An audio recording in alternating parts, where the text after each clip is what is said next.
Hello everyone, welcome to Magnet Brains. Myself Prateek Karn स्वागत करता हूं आपका अपने यूट्यूब चैनल मैग्नेट ब्रेन्स पर, जहां पर आपको मिलता है क्वालिटी कंटेंट, क्वालिटी एजुकेशन, वो भी बिल्कुल बाकायदा फ्री ऑफ कॉस्ट। केजी से लेकर के क्लास 12 तक का पूरा एजुकेशन सब आपको मिल जाएगा डिटेल्ड वीडियो फॉर्मेट में।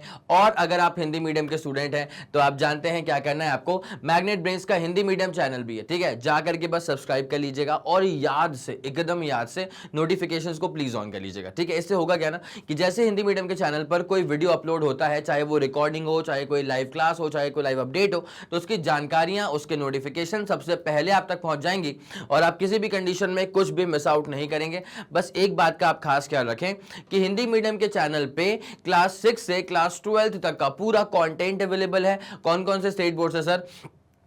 एमपी बोर्ड है, बिहार बोर्ड है, यूपी बोर्ड है, राजस्थान बोर्ड है और दिल्ली बोर्ड है। और अगर आपको ई नोट्स या ई बुक्स चाहिए तो इसी वीडियो के डिस्क्रिप्शन में एक लिंक मिलेगी, आपको जाकर के आप चेकआउट करें, वहां से आप ई नोट्स और ई बुक्स भी अवेल कर सकते हैं, ठीक है। तो चलें अब जरा देते हैं कहानी को शुरुआत, लिटरली शुरुआत, ठीक है। इंट्रोडक्शन टॉपिक है ये। तो class 12 physics chapter 6 electromagnetic induction, जिसे प्यार से कहा जाएगा EMI, और अब लेकर के आ गए हैं इसका इंट्रोडक्टरी लेक्चर। यहां पे आपको बेसिक आइडिया मालूम चलेगा, यहां पे आपको यह मालूम चलेगा कि क्यों पढ़ते हैं EMI को, यहां पे उसके रेलेवेंस समझ में आ जाएंगे, एप्लीकेशन समझ में आ जाएगी, हिस्ट्री समझ में आ जाएगी, और क्या कनेक्शन है चैप्टर नंबर 4 मतलब मूविंग चार्जेस एंड मैग्नेटिज्म के साथ, वो सारी बातें आपको यहां पे समझ में आने वाली हैं, ठीक है। बहुत हद तक इसका रिलेशन जो है वो मैग्नेट से होने वाला है, ठीक है। तो अगर आपने मूविंग चार्जेस एंड मैग्नेटिज्म वाले चैप्टर को हल्के में लिया था तो बेटा एक तो जब क्वेश्चन वहां से आएगा तो फिर आपको वो तकलीफ देगा, दर्द देगा। और अगर EMI आपने पढ़ने का ट्राई कर रहे हैं आप, ठीक है, और अगर आपने मैग्नेट नहीं पढ़ के रखा है तो फिर आपको हल्का फुल्का तकलीफ जो है वो यहाँ पे सामना करना पड़ता, लेकिन मैं ऐसा होने दूंगा नहीं, ठीक है। मैं यहाँ पे चीजें करवाते हुए चलूंगा। मैं पढ़ाता ही सोच करके हूँ कि भाई ये जो बच्चा आया है ना अभी ये वीडियो देखने के लिए, इसने इससे पहले कुछ पढ़ के रखा नहीं है ढंग से, ठीक है, तो मैं ये पूरा पढ़ाते हुए चलूंगा। तो आप बस जरा ध्यान दें कि अब इस वीडियो के बाद, देखने के बाद, फिर आपसे और ऐसी गलतियां नहीं होनी चाहिए, ठीक है, और बैकलॉग क्रिएट आपके नहीं होने चाहिए। चलें तो बिना समय लगाए लेकर के आते हैं आपको इसके बेसिक आइडिया वाली स्लाइड के ऊपर, ठीक है। तो क्या लिखा हुआ है इसके अंदर कि इन द प्रीवियस चैप्टर, ठीक है, क्या लिखा हुआ है कि in the previous chapter we have seen that moving charges producers magnetic field. इसके पहले वाले चैप्टर में हमने जो पढ़ के रखा है वो हमने क्या पढ़ के रखा है कि एक मूविंग चार्ज जो है ना वो मैग्नेटिक फील्ड प्रोड्यूस करवाता है, ठीक है। अब मूविंग चार्ज का मतलब क्या होता है? अगर चार्ज मूव कर रहा है इसका मतलब करंट इज बीइंग प्रोड्यूस्ड, तो moving charges means current is produced, ठीक है। अगर चार्ज मूव कर रहा है इसका मतलब क्या है कि सर करंट तो प्रोड्यूस हो चुका है, ठीक है। और हम लोग एक बात पहले से पढ़ चुके हैं कि अगर किसी वायर में करंट है तो उसके आसपास मैग्नेटिक फील्ड का होना लाजमी है, ठीक है। अगर किसी वायर में करंट है तो उसके आसपास क्या है सर? अगर किसी वायर में करंट है तो सर उसके आसपास क्या बनेगी? उसके आसपास बनेगी सर मैग्नेटिक फील्ड लाइंस, ठीक है। अब जैसे मान लीजिए फॉर इंस्टेंस, अगर मैं आपको ऐसा बताऊं, जैसे मान लो कि मेरे पास एक करंट कैरिंग वायर है, कुछ इस तरह का मेरे पास एक वायर है जिसके अंदर एक बहुत ही शानदार अमाउंट ऑफ करंट फ्लो कर रहा है, उस करंट की वैल्यू है I के बराबर। तो इस वायर में अगर करंट है ना तो इसके आसपास क्या प्रोड्यूस होगा सर? इसके आसपास प्रोड्यूस होगा मैग्नेटिक फील्ड। क्या प्रोड्यूस होगा सर? इसके आसपास प्रोड्यूस होगा मैग्नेटिक फील्ड। कोई दिक्कत वाली बात है क्या? नहीं सर, कोई दिक्कत वाली बात नहीं है, ठीक है। अब जैसे एक एग्जाम्पल समझना मेरा कि करंट अगर ऊपर की तरफ जा रहा है ना तो मैग्नेटिक फील्ड ऐसे प्रोड्यूस होती है, ठीक है, मतलब ऐसे एंटी क्लॉकवाइज डायरेक्शन में मैग्नेटिक फील्ड प्रोड्यूस होगी। तो यहाँ पे क्या होने वाला है कि यहाँ पे सारी की सारी मैग्नेटिक फील्ड लाइन जो है वो ऐसे अंदर की तरफ जा रही है, यहां पर सारी की सारी जो मैग्नेटिक फील्ड लाइंस है वो ऐसे अंदर की तरफ जा रही हैं। और अगर आप यहां पे गौर फरमाएंगे तो सारी की सारी जो मैग्नेटिक फील्ड लाइंस है ना वो ऐसे बाहर की तरफ आ रही हैं। आया समझ? यहां पे सारी की सारी फील्ड लाइन जो वो बाहर की तरफ आ रही है। तो इसके राइट वाले इलाके में कैसा हो जाएगा सर? क्रॉस मैग्नेटिक फील्ड, ठीक है। राइट वाले इलाके में हो जाएगा cross magnetic field, because field lines अंदर की तरफ जा रही हैं। और इसके लेफ्ट वाले इलाके में हो जाएगा सर डॉट मैग्नेटिक फील्ड, क्योंकि मैग्नेटिक फील्ड लाइंस बाहर की तरफ आ रही है, ठीक है। तो यहां पर हमने जो पूरा प्रोसेस देखा है ना कि करंट के आसपास मैग्नेटिक फील्ड प्रोड्यूस होती है। क्या देखा है हमने कि करंट कैरिंग कंडक्टर CCC, ये वाला टर्म मैंने बहुत बार यूज करा होगा, आप लोग को याद भी आ रहा होगा। आ रहा है कि नहीं, जल्दी बताओ बेटा। CCC का जो मैं टर्म यूज करता हूं, इसका मतलब होता है सर करंट कैरिंग कंडक्टर। ठीक है, पूरी कहानी का पूरा जो भूमिका है ना वो बना के आपको पढ़ाऊंगा मैं। तो करंट कैरिंग कंडक्टर जो है वो अपने आसपास मैग्नेटिक फील्ड प्रोड्यूस करता है, ये तो हम लोग पढ़ चुके थे। ठीक है, अब एक सवाल आता है कि यार जितने आराम से एक करंट कैरिंग कंडक्टर ने अपने आसपास मैग्नेटिक फील्ड प्रोड्यूस कर ली है, क्या इतने ही आराम से मैग्नेटिक फील्ड की हेल्प से हम करंट को इंड्यूस कर सकते हैं? देखो, करंट को प्रोड्यूस करने का मसला होता है विद बैटरी। ठीक है, अगर बिना बैटरी के करंट अगर आ रहा है ना, इसको बेसिकली इंड्यूस करंट कहा जाएगा। ठीक है, किसी और सोर्स से आपने इंड्यूस कर लिया है, आप कोई लिटरल पावर सोर्स लेकर के नहीं आ गए कि ये लो बैटरी धूम करंट निकाल दो भाई, वो फिर वो अपने पास प्रोड्यूस करंट है। ठीक है, इंड्यूस करंट में क्या होता है कि आपके पास कोई पावर सोर्स नहीं है, कोई लिटरल पावर सोर्स नहीं है, किसी और जोड़ तोड़ से आप अगर करंट बना पा रहे हो तो उस करंट को कह दिया जाएगा इंड्यूस्ड करंट। क्या आप इस बारीक सी बात को समझ पाए? तो यहां पे मैंने क्या बोला है, CCC का मतलब क्या होता है, करंट कैरिंग कंडक्टर। अब मजेदार चीज क्या होती है, जितने आराम से एक करंट कैरिंग कंडक्टर अपने आसपास मैग्नेटिक फील्ड प्रोड्यूस कर लेता है, अब एक सवाल आया कि क्या उतने ही आराम से या क्या ऐसा पॉसिबल है कि आप मैग्नेटिक फील्ड की हेल्प से करंट को इंड्यूस कर सको? तो भाई उसके बाद इस सवाल का आंसर ढूंढने के लिए पीछे पड़ गए फैराडे और हेनरी, और उनके बहुत सारे अच्छे अच्छे एक्सपेरिमेंट्स हुए। उसके बाद एक कंक्लूजन आया उनका कि हां सर हां, ऐसा पॉसिबल है कि आप मैग्नेटिक फील्ड की हेल्प से भी करंट को इंड्यूस कर सकते हो। जैसे करंट की हेल्प से मैग्नेटिक फील्ड को प्रोड्यूस किया गया, जैसे करंट की हेल्प से मैग्नेटिक फील्ड को प्रोड्यूस किया गया, तो इसे कहा जाता है इलेक्ट्रोमैग्नेटिज्म। इलेक्ट्रोमैग्नेटिज्म कहते हैं। अब मैग्नेटिक फील्ड की हेल्प से आप करंट को इंड्यूस कर सकते हो, और उस पूरे ब्रांच को कहा जाएगा इलेक्ट्रोमैग्नेटिक इंडक्शन। क्या कहा जाएगा? Electromagnetic induction. ठीक है, तो यहां पे क्या हुआ था कि current carrying conductor produces magnetic field. ठीक है, तो magnetic field is produced around a current carrying conductor. Magnetic field is produced around a current carrying conductor. Magnetic field जो है ना, magnetic field is produced around a current carrying conductor, and this phenomena is called, इस phenomena को कहा जाता है as electromagnetism. इसे कहा जाता है इलेक्ट्रोमैग्नेटिज्म। अगर आप एक किसी करंट कैरिंग कंडक्टर के आसपास मैग्नेटिक फील्ड प्रोड्यूस कर पाते हो तो इस पूरे फिनोमेना को कहा जाता है इलेक्ट्रोमैग्नेटिज्म। फिर मैंने क्या कहा कि एक सवाल आया कि क्या मैग्नेटिक फील्ड की हेल्प से भी करंट को इंड्यूस किया जा सकता है? इसका आंसर है कि हां सर बिल्कुल, एक मैग्नेटिक फील्ड की हेल्प से भी करंट को इंड्यूस किया जा सकता है। कैसे, वो सब बताऊंगा, लेकिन तुम्हें इस चैप्टर का जो बेसिक आइडिया है क्या वो समझ में आ गया कि ये चैप्टर 4 से कैसे कनेक्टेड है? चैप्टर 4 में एक करंट कैरिंग वायर ने अपने आसपास क्या प्रोड्यूस कर दी थी? Magnetic field. ये बड़ी इंटरेस्टिंग सी बात लग गई थी, चैप्टर खींच दिया इसके ऊपर। ठीक है, अब इसका उल्टा की क्वेश्चन आया कि भाई साहब जैसे करंट कैरिंग वायर ने मैग्नेटिक फील्ड प्रोड्यूस करी, बोलो हाँ कि ना, कॉल्ड एज इलेक्ट्रोमैग्नेटिज्म। तो जैसे करंट कैरिंग वायर ने अपने आसपास मैग्नेटिक फील्ड प्रोड्यूस करी, तो क्या ऐसा पॉसिबल है, क्या ऐसा पॉसिबल है कि आप मैग्नेटिक फील्ड की हेल्प से करंट को इंड्यूस कर सको? और हाँ, इसका आंसर था कि हाँ भैया पॉसिबल है। किसने बताया पॉसिबल है? क्या मैंने बताया? नहीं, फैराडे और हेनरी के ऑब्जर्वेशंस के आउटकम के तौर पे मालूम चला कि भैया मैग्नेटिक फील्ड की हेल्प से करंट हो रही है इंड्यूस। ठीक है, और इस पूरी ब्रांच को फिर कहा गया इलेक्ट्रोमैग्नेटिक इंडक्शन। मेरे ख्याल में आपको अब ये वाला बेसिक आइडिया जो है वो समझ में आ गया होगा। तो मैं चाहूंगा कि आप इस खूबसूरत सी चीज का स्क्रीनशॉट लेंगे। आया समझ? यस सर, आया समझ। ठीक है, अब भाई एक और चीज समझते हुए चलना कि हमारे आंसर्स को, हमारे जो आंसर्स होते हैं ना, हमारे आंसर्स को बहुत ही क्लासी तरह से अगर रिप्रेजेंट करना है तो हमें ना वो स्टेटमेंट की फ्रेमिंग आनी चाहिए। ठीक है, और स्टेटमेंट की फ्रेमिंग के लिए आपकी मैं सहायता कैसे कर सकता हूं? स्लाइड पे जो बुलेट पॉइंट में चीजें लिखी हुई हैं, ठीक है, उनको तुम हल्के में कभी मत लेना।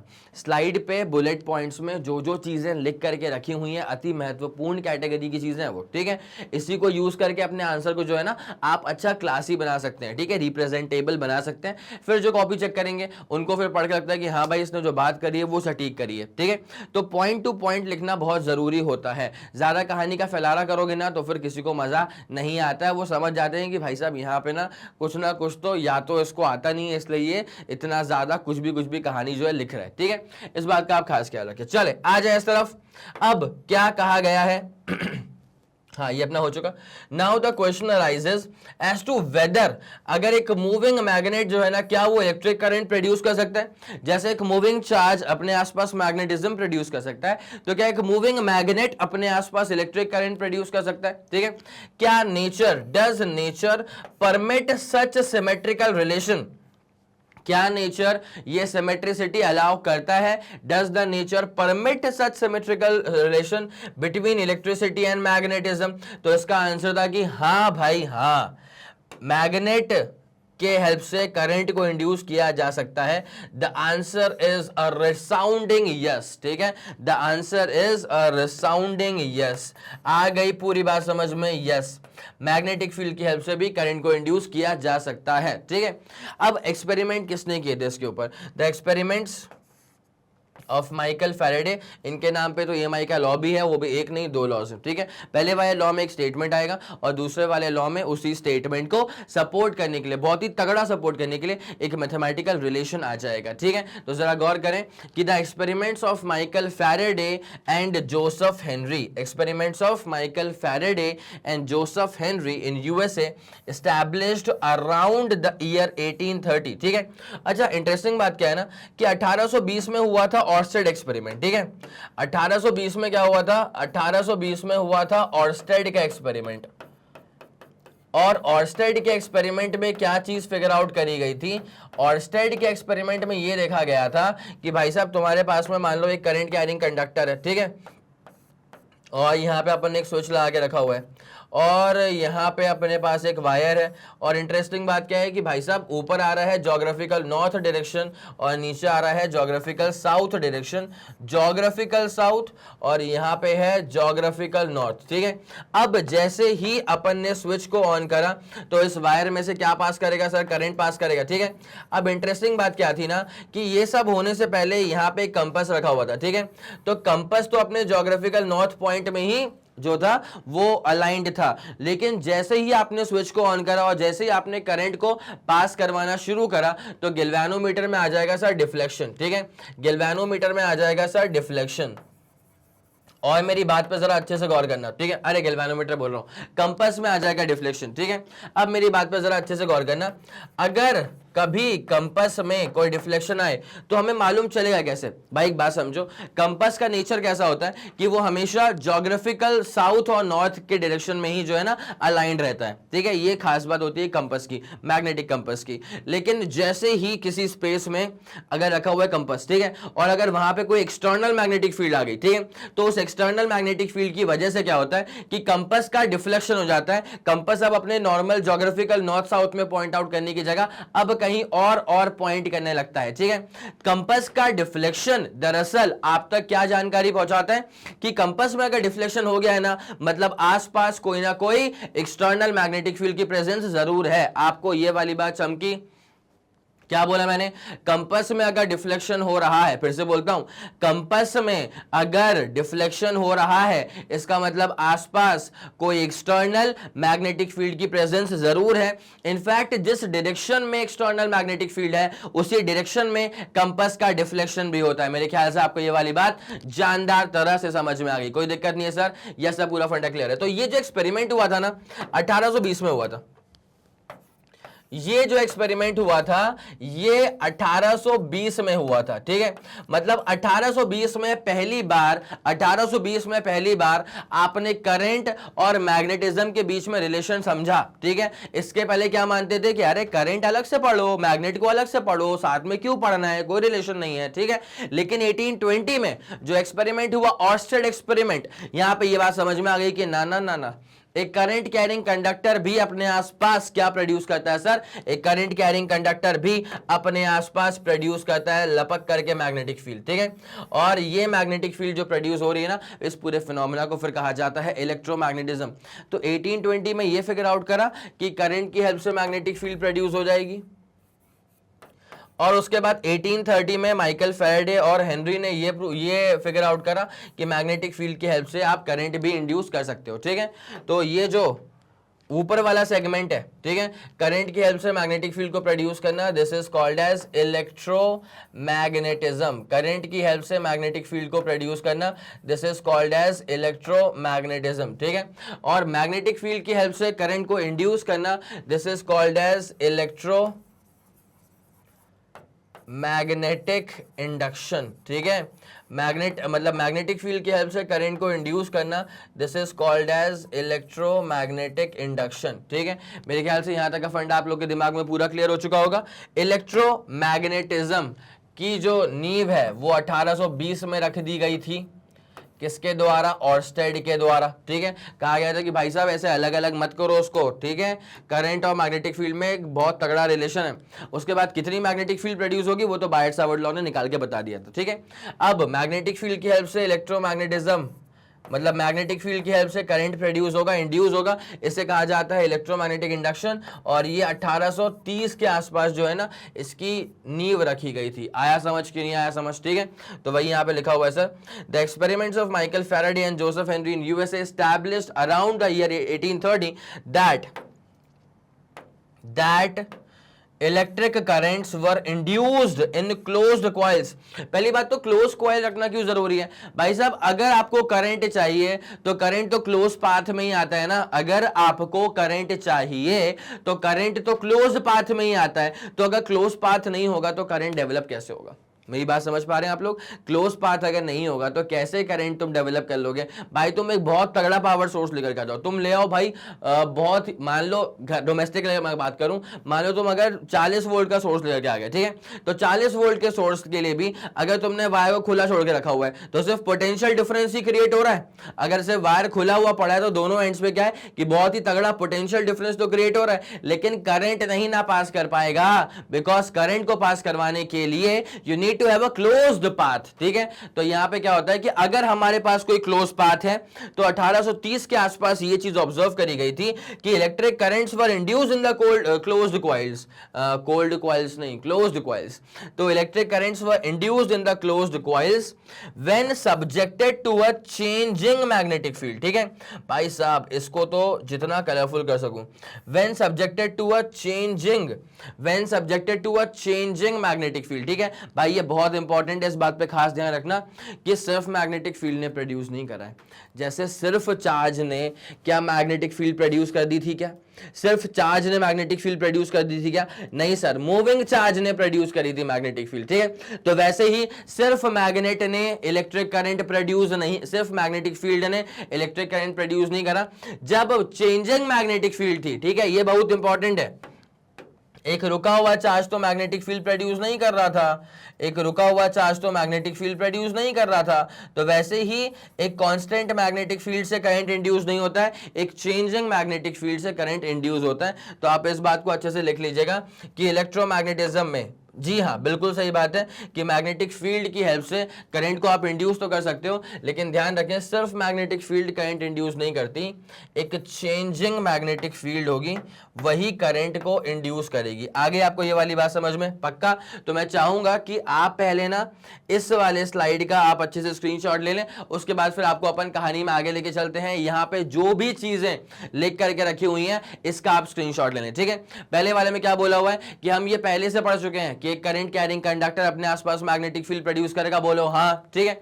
उसके बाद एक सवाल आता है कि जैसे करंट कैरिंग कंडक्टर ने अपने आसपास मैग्नेटिक फील्ड प्रोड्यूस कर ली, मतलब एक मूविंग चार्ज ने अपने आसपास मैग्नेटिक फील्ड प्रोड्यूस कर ली, तो क्या नेचर ऐसी सिमेट्री अलाउ करता है कि आप एक मैग्नेटिक फील्ड की हेल्प से करंट को इंड्यूस कर सको? करंट को प्रोड्यूस करने के लिए you need to have a literal setup of power source, ठीक है। अगर अपन बिना किसी पावर सोर्स, बिना किसी बैटरी के अगर कहीं करंट अगर इंड्यूस हो पा रहा है, मतलब डेवलप हो पा रहा है, तो फिर आप उसको प्रोड्यूस करंट बोलने से बचिए, फिर आप उसको इंड्यूस करंट कहा करिए, ठीक है। तो क्या नेचर ऐसी सिमेट्री अलाउ करता है? तो हाँ, इसका आंसर था कि भैया बिल्कुल अलाउ करता है। पहली बात तो 1820 में यह बात फिगर आउट हो गई थी कि ऑर्स्टेड ने करी थी कि जहां करंट है उसके आसपास मैग्नेटिक फील्ड है, जहां करंट है उसके आसपास मैग्नेटिक फील्ड है। यह बात किसने फिगर आउट करी थी? ऑर्स्टेड ने करी थी, कॉल्ड एज इलेक्ट्रोमैग्नेटिज्म 1820 में। 10 साल के बाद इस सवाल का आंसर मिला कि क्या इसका उल्टा पॉसिबल है, क्या नेचर ये सिमेट्री अलाउ करती है? तो हाँ भैया बिल्कुल सही बात है, नेचर ये सिमेट्री अलाउ करती है। मैग्नेटिक फील्ड की हेल्प से भी आप करंट को इंड्यूस कर सकोगे। नो लिटरल पावर सोर्स, तो do not call it produce current, please call it induce current, ठीक है। तो माइकल फैराडे और जोसेफ हेनरी के एक्सपेरिमेंट से ये बात फिगर आउट हुई थी कि इलेक्ट्रिक करंट भी इंड्यूस हो सकते हैं with the help of changing magnetic field. यही सबसे जानदार चीज है इस पूरे चैप्टर की। इस बात को दिमाग में रखना कि करंट इंड्यूस तो हो जाएगा, सिर्फ मैग्नेटिक फील्ड रुका रहेगा तो उससे नहीं होगा, मैग्नेटिक फील्ड चेंज होते रहना चाहिए, ठीक है। तो current is induced by magnetic field but not by a constant magnetic field, ठीक है, instead by a changing magnetic field. अगर मैग्नेटिक फील्ड लगातार चेंज हो रही है तो आप उसकी हेल्प से करंट को इंड्यूस कर सकते हो। ये वाली बात समझ में आ गई? तो मैं चाहूंगा आप इसका स्क्रीनशॉट लेंगे, फिर डायग्राम वगैरह सब क्लियर करता हूं मैं आप लोग के दिमाग में। जल्दी करना प्लीज। चलें भाई, पूरा फंडा क्लियर हो गया है? यस सर, सुप्रीम तरह से क्लियर हो चुका है पूरा फंडा दिमाग में। तो ये बड़ी इंपॉर्टेंट चीज थी, इस बात पे आपकी कमांड होना कि मैग्नेटिक फील्ड सिर्फ करंट को इंड्यूस नहीं कर सकती, ठीक है। जब तक मैग्नेटिक फील्ड चेंज नहीं होगी ना, तब तक करंट को इंड्यूस नहीं किया जा सकता है, ठीक है। इसका बहुत ही शानदार खूबसूरत सा एग्जाम्पल आपके सामने यहाँ पर मौजूद है। वो एक मैग्नेट है, ठीक है, पर वो रुका हुआ बार मैग्नेट है। ये बार मैग्नेट मूव नहीं कर रहा है। तो जब ये बार मैग्नेट मूव नहीं कर रहा है तो मैं ये नहीं कहना चाहता कि मैग्नेटिक फील्ड प्रोड्यूस नहीं करेगा। अरे कैसी बात कर दिया फिर तो। अगर एक मैग्नेट है तो वो मैग्नेट तो मैग्नेटिक फील्ड प्रोड्यूस करेगा ही ना, काम है उसका, ठीक है। लेकिन आप जरा गौर करें, जैसे मान लीजिए ये कॉइल यहां पर है, ठीक है। अब आप यहां पे बैटरी ला करके दिखावा नहीं कर सकते। क्यों? अगर भाई तुम्हें बैटरी से ही करंट को प्रोड्यूस करना था तो क्यों तुम इस चैप्टर के अंदर घुस गए, इलेक्ट्रोमैग्नेटिक इंडक्शन के अंदर? भाई इस चैप्टर में हम क्या सीखते हैं? इस चैप्टर में अगर तुम बैटरी लेकर के आ जाओगे ना भाई, तो सारे के सारे साइंटिस्ट बुरा मान जाएंगे। वो बोलेंगे अरे भाई छोटे, ये जो अपने पास मैग्नेटिक फील्ड है ना, ये मैग्नेटिक फील्ड अपन कैसे प्रोड्यूस करना चाह रहे हैं, ये करंट जो अपने पास है वो अपन कैसे इंड्यूस करना चाह रहे हैं? Not with the help of a battery. Battery से करंट को प्रोड्यूस करा जा चुका है, ठीक है। हम तो इस खेल के पीछे लगे हुए हैं कि मैग्नेटिक फील्ड से कैसे हम करंट को इंड्यूस कर लें, ठीक है। तो यहाँ पे ये एमीटर है, कोई बैटरी नहीं है, ठीक है। अब देख क्या हुआ है, ये मैग्नेट यहाँ पे रखा हुआ था, ये कॉइल यहाँ पे रखी हुई थी। अपना इंटेंशन ये कि भाई कैसे भी करके इस कॉइल के अंदर ना बस एक अच्छा सा करंट जो है वो इंड्यूस हो जाए, ठीक है। अगर ये मैग्नेट सिर्फ रुका हुआ है रेस्ट पे, अगर ये मैग्नेट है, ठीक है, जरा गौर फरमाएंगे आप, मजा आ जाएगा। अगर ये मैग्नेट है जो कि रेस्ट पर है, तो ये कोई भी जो मैग्नेटिक फील्ड प्रोड्यूस कर रहा है ना, जैसे मान ले 100 का फ्लक्स यहां से डेवलप हो रहा है, ठीक है। अब सर मैग्नेटिक फ्लक्स क्या होता है, हम पढ़ चुके हैं पिछले वाले चैप्टर के अंदर भी, हम पढ़ चुके हैं इसको पिछले वाले चैप्टर के अंदर भी। सर क्या है मैग्नेटिक फ्लक्स, जरा गौर करना अच्छे से भाई। Magnetic flux is defined as the number of magnetic field lines passing into a given surface area, ठीक है। magnetic flux is defined as the number of magnetic field lines passing into a given surface area, just like electric flux क्या था, number of electric field lines passing into a given surface area। तो वैसे ही magnetic flux क्या होता है, number of magnetic field lines passing into a given surface area, ठीक है। अब जरा गौर करना अच्छे से, तो यहाँ पे ना ये दो चीजों का डॉट प्रोडक्ट है, तो फॉर्मूला बन जाएगा BA cos थीटा, ठीक है। ये जो मैग्नेटिक फ्लक्स है ना, ये दो चीजों का डॉट प्रोडक्ट है, तो फॉर्मूला बन जाएगा phi is equals to BA cos theta. कोई दिक्कत वाली बात नहीं है सर। अब इसको अपन कहते हैं मैग्नेटिक फ्लक्स, ठीक है, और this is a scalar quantity, तो देयरफॉर यहाँ पे आता है इन दोनों का dot multiplication B dot A cos theta. क्या आप लोग इस बात से बाकायदा वाकिफ हैं? सर बिल्कुल वाकिफ है, ठीक है। तो मैग्नेटिक फ्लक्स की जो SI यूनिट होती है वो होती है वेबर। SI यूनिट जो होती है मैग्नेटिक फ्लक्स की वो होती है वेबर। तो unit of magnetic flux, SI unit जो होती है मैग्नेटिक फ्लक्स की वो होती है सर वेबर, वो होती है सर वेबर।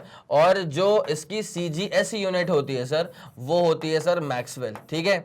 SI यूनिट होती है वेबर और CGS जो होती है सर वो हो जाती है मैक्सवेल के बराबर। क्या आपके दिमाग में ये वाला फंडा बैठ गया? यस सर बिल्कुल बैठ गया। अब यहाँ पे रिलेशन क्या होता है, तो सर रिलेशन ये होता है कि एक वेबर जो होता है वो होता है सर 10 की पावर 8 मैक्सवेल के बराबर, ठीक है। एक वेबर जो होता है ना बेटा वो हो जाता है एक वेबर इक्वल टू 10 की पावर 8 मैक्सवेल के बराबर। क्या आप लोग के दिमाग में ये वाला फंडा क्लियर है? सर बिल्कुल क्लियर है, ठीक है। अब देख क्या होता है, अगर आप मैग्नेट को सिर्फ रोक के रखोगे, ठीक है, अगर आपने मैग्नेट को सिर्फ रोक करके रखा हुआ है ना, तो वो जो मैग्नेटिक फील्ड लाइंस प्रोड्यूस कर रहा है, जैसे मान लिया 100 का फ्लक्स पास कर रहा है, ठीक है। कितने का फ्लक्स पास कर रहा है सर? सिर्फ 100 का फ्लक्स पास कर रहा है, ठीक है। तो जब 100 का फ्लक्स पास करे करेगा तो भाई इसमें कोई भी करंट इंड्यूस नहीं हो पा रहा है। यहाँ पे लिखा हुआ है देयर इज नो करंट, ठीक है, यहाँ पे लिखा हुआ है देयर इज नो करंट, ठीक है। बिकॉज मैंने क्या कहा था कि सिर्फ मैग्नेटिक फील्ड से करंट इंड्यूस नहीं होता है, करंट इंड्यूस होता है चेंजिंग मैग्नेटिक फील्ड से, ठीक है। तो यहाँ पर अगर ये मैग्नेट सिर्फ रखा हुआ है तो क्या मैग्नेटिक फील्ड चेंज हो रही है? नहीं सर, मैग्नेटिक फील्ड चेंज नहीं हो रही है, इसलिए यहाँ पे कोई करंट इंड्यूस नहीं हो रहा है। लेकिन वहीं जो इसका अगला वाला हिस्सा है वहां पता क्या कर दिया, वहां देखो क्या कर दिया है, मैग्नेट को ना पास लेकर के आ गए। जैसे हम मैग्नेट को पास लेकर के आएंगे ना तो मैग्नेटिक फील्ड देखो बढ़ गई बढ़ गई बढ़ गई। भाई यहाँ पे इस कॉइल के रिस्पेक्ट में कितनी मैग्नेटिक फील्ड है, ढंग से पहुंच तक नहीं पा रही थी मैग्नेटिक फील्ड, ठीक है। और यहाँ पे क्या है, जैसे मैं पास लेके आया तो मैग्नेटिक फील्ड जो है वो बढ़ गई, तो मतलब चेंज हो गई। और अगर मैग्नेटिक फील्ड चेंज हो गई तो वही तो कहा गया है कि चेंजिंग मैग्नेटिक फील्ड, वही तो कहा गया है कि चेंजिंग मैग्नेटिक फील्ड जो है ना वो प्रोड्यूस करता है, वो इंड्यूस करता है करंट। तो जैसे आप इसको पास लेकर के आ जाओगे तो मैग्नेटिक फील्ड चेंज होना शुरू हो जाएगी। और इसकी वजह से सबसे इंटरेस्टिंग चीज जो है ना इस पूरे लेक्चर के अंदर वो ये डायग्राम है। कोई बैटरी वैटरी नहीं है, ठीक है, सिर्फ एक मैग्नेट लिया, इसको पास लेकर के आ गए और जैसे पास लेके हम आते रहे ना तो तब तक इसके अंदर क्या है, इस एमीटर में या गैल्वेनोमीटर में जो है एक डिफ्लेक्शन हो गया, मतलब करंट आ गया। भाई साहब आया समझ? तो चेंजिंग मैग्नेटिक फील्ड, यहां पर चेंज हो रही है मैग्नेटिक फील्ड, ठीक है। तो changing magnetic field can produce, can induce current, ठीक है। ये वाला फंडा आप लोग के दिमाग में बेहतरीन तरह से बैठ गया था। अब आपको लेके आते हैं इसके अगले वाले स्लाइड के ऊपर, ठीक है। Diagram is all done in your case? Yes sir, diagram और डन है। अब जरा फोकस करना है इस बहुत ही प्यारी सी बात पे कि ये जो फिनोमेना है ना, this phenomena of generating current या ईएमएफ। अब भाई ये ईएमएफ क्या होता है? तो basically EMF is the electromotive force. एक तरह से आप इसको पोटेंशियल की तरह ट्रीट कर सकते हैं, ठीक है।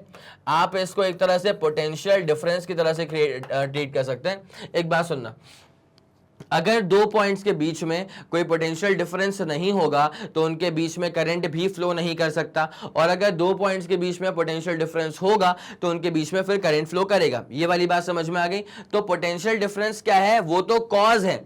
अगर पोटेंशियल डिफरेंस नहीं होता तो करंट कभी फ्लो नहीं करता। तो पोटेंशियल डिफरेंस तो कॉज है, पोटेंशियल डिफरेंस तो कॉज है। उसका इफेक्ट क्या है? फिर से बोलता हूं, पोटेंशियल डिफरेंस तो कॉज है और उसका इफेक्ट क्या होता है? करंट उसका इफेक्ट होता है। तो मैं यहां पे लिख देता हूं कि पोटेंशियल डिफरेंस या ईएमएफ इज द कॉज, ठीक है।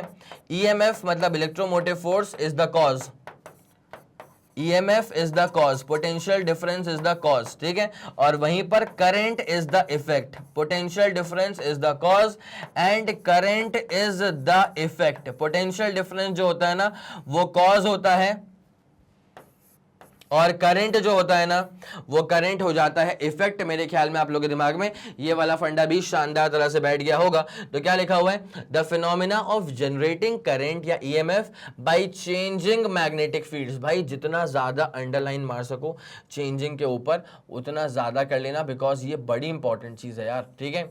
सिर्फ मैग्नेटिक फील्ड से करंट आप जनरेट कर पा रहे हो क्या? नहीं सर, जब तक मैग्नेटिक फील्ड को चेंज नहीं करोगे ना तब तक करंट इंड्यूस नहीं होता। और यही सबसे ज्यादा इंपॉर्टेंट बात होती है ईएमआई की। इस बात को समझने में अगर तुमने गलती कर दी तो मैटर खराब हो जाएगा। अगर तुम इस बात को समझ गए हो तो फिर ये समझ जाओ कि इस चैप्टर में तुम्हें इसके बाद कहीं पर भी ऐसा परेशान नहीं होना पड़ेगा, ठीक है। इतना ज्यादा फोकस नहीं करना पड़ेगा। समझ में आ गई मेरी बात? ठीक है। तो यहाँ पे क्या लिखा हुआ है कि the phenomena of generating current by changing magnetic field, बहुत इंपॉर्टेंट है, इज कॉल्ड एज, इस फिनोमेना को कहा जाता है इलेक्ट्रोमैग्नेटिक इंडक्शन। जो कि मैंने पहले ही कह दिया था भाई साहब कि करंट की हेल्प से अगर आप मैग्नेटिक फील्ड को प्रोड्यूस कर पा रहे हो कॉल्ड एज इलेक्ट्रोमैग्नेटिज्म। लेकिन अगर आप चेंजिंग मैग्नेटिक फील्ड की वजह से करंट को इंड्यूस कर पा रहे हो तो कॉल्ड एज इलेक्ट्रोमैग्नेटिक इंडक्शन, ठीक है। फेराडे और हेनरी के बहुत ज्यादा मेहनत के बाद ये चीज समझ में आई थी। तो the EMF so developed is called induced EMF, ठीक है। यहां पर जो ईएमएफ डेवलप हुआ है इसे कहा जाता है इंड्यूस्ड ईएमएफ, और जो करंट डेवलप होता है उसे कहा जाता है इंड्यूस्ड करंट। इतनी खूबसूरत सी बात होती है। Now if the conductor is in the form of closed circuit, ठीक है। अगर जो कंडक्टर है ना वो कंडक्टर अगर क्लोज्ड सर्किट के फॉर्म में है, जो कंडक्टर है अगर वो क्लोज्ड सर्किट के फॉर्म में है तब तो फिर वहां से करंट भी डेवलप होना शुरू हो जाएगा, ठीक है। देखो भाई अपन इसको कैसे देखते हैं ना कि चेंजिंग मैग्नेटिक फील्ड ने करंट इंड्यूस कर दिया, लेकिन करंट इंड्यूस कर दिया वो तो आपको दिख गया, लेकिन आपको जो दिखा नहीं था ना वो ये वाला पार्ट था कि जब मैग्नेटिक फील्ड चेंज हुई ना तो सबसे पहले कॉइल के अंदर एक ईएमएफ इंड्यूस हुआ, एक पोटेंशियल डिफरेंस इंड्यूस हुआ, जो कि बेशक आपको दिखाई नहीं दिया, लेकिन अब जब वो ईएमएफ, जब वो पोटेंशियल डिफरेंस इंड्यूस हो गया और क्लोज पाथ बना हुआ था तो फिर वहां से करंट भी फ्लो कर गया। तो आपने बोला कि सर इंड्यूस करंट आ गया, लेकिन आपने ये नहीं देखा कि इंड्यूस करंट से पहले क्या इंड्यूस्ड ईएमएफ आया। ठीक है, मतलब ऐसा होता है ना कि जैसे मान लो कोई आर्टिस्ट है, तो जब वो आर्टिस्ट बहुत सक्सेसफुल बन जाता है तो आप बोलते हो कि भाई क्या सक्सेसफुल बंदा है, लेकिन आपने उसकी मेहनत नहीं देखी है। ठीक है, तो मेहनत वाला पार्ट जो था ना वो दिखा नहीं, जब वो चमक गया तो वो आपको दिखता है। ठीक है, तो वैसे ही क्या होता है कि जो कॉज है, जो ईएमएफ है, जो पोटेंशियल डिफरेंस है वो नजर नहीं आता। ठीक है, वो है तब जाकर के करंट डेवलप हुआ है, इंड्यूस हुआ है, मेहनत करी है तब जाकर के आज चमक रहे हो। आया समझ के नहीं आया? तो ये इसका मसला होता है। तो यहां पे क्या लिखा हुआ है, this is called as the induced current. ठीक है, पहले तो डेवलप, देखो यहां पे बात पहले किसकी कर ली गई है, यहां पे सबसे पहले रिस्पेक्ट दी गई है ईएमएफ को।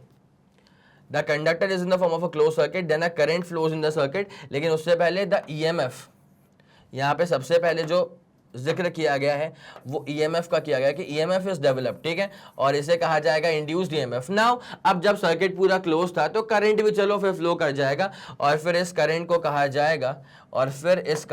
कहा जाएगा इंड्यूस्ड करंट, फिर इस करंट को कहा जाएगा इंड्यूस्ड करंट। ये वाली बात समझ में आ गई? पक्की बात है? यस, सही बात है।